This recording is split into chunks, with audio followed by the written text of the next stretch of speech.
Breaking news ang naging laban ni Dennis Berinchik versus Keyshawn Davis. So pagdating sa mismong laban, makikita ang laki ni Keyshawn Davis. So solid ang mga patama ni Keyshawn Davis kay Berinchik. Sumasagot si Berinchik pero hirap siyang makatama kay Keyshawn Davis dahil sa laki at haba ni Keyshawn Davis. Pero sa mga sumunod na rounds, dinadaan na lang sa yakap ni Berinchik ang laban.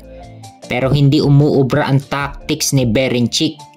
Inuunahan na agad ni Keyshawn Davis ng mga solidong suntok hanggang sa dumugo ng ilong ni Berinchik. Sa round 3 dito na pinabagsak ni Keyshawn Davis si Berinchik, tinamaan ng left hook sa liver.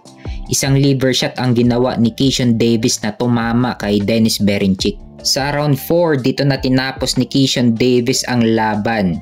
Tinamaan na naman niya ng body shot si Berinchik sa katawan. At dito na natapos ang laban. Panalo si Keyshawn Davis via knockout sa round 4. Isang impresibo ang panalo ni Keyshawn Davis. At may bagong kartada si Keyshawn Davis na 13 wins with 9 knockout at walang talo. At siya na ngayon ang bagong WBO lightweight champion. Samantalang si Dennis Berinchik ay bumagsak ang kartada at nalasap niya ang kauna-unahang talo niya sa kanyang professional boxing career na 19 wins with 9 knockout at may isang talo. Nakahilera na ngayon si Keyshawn Davis sa mga champion sa 135.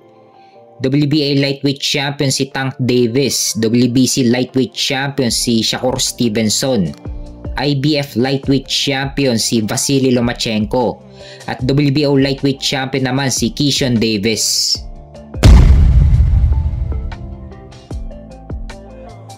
Sa kabilang banda naman ang weigh-in nila Jack Catterall at Arnold Barboza Jr.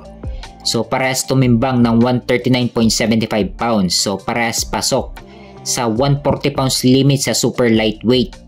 Kaya abangan natin ang laban nila bukas. Nakataya ang interim WBO super lightweight title. Ang mananalo dito magiging mandatory sa WBO ni Teofimo Lopez.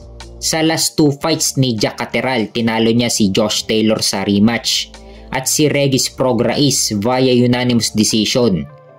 So kung maipanalo niya ang laban bukas, next in line na siya sa WBO ni Lopez. Kaya abangan natin ang laban nila bukas.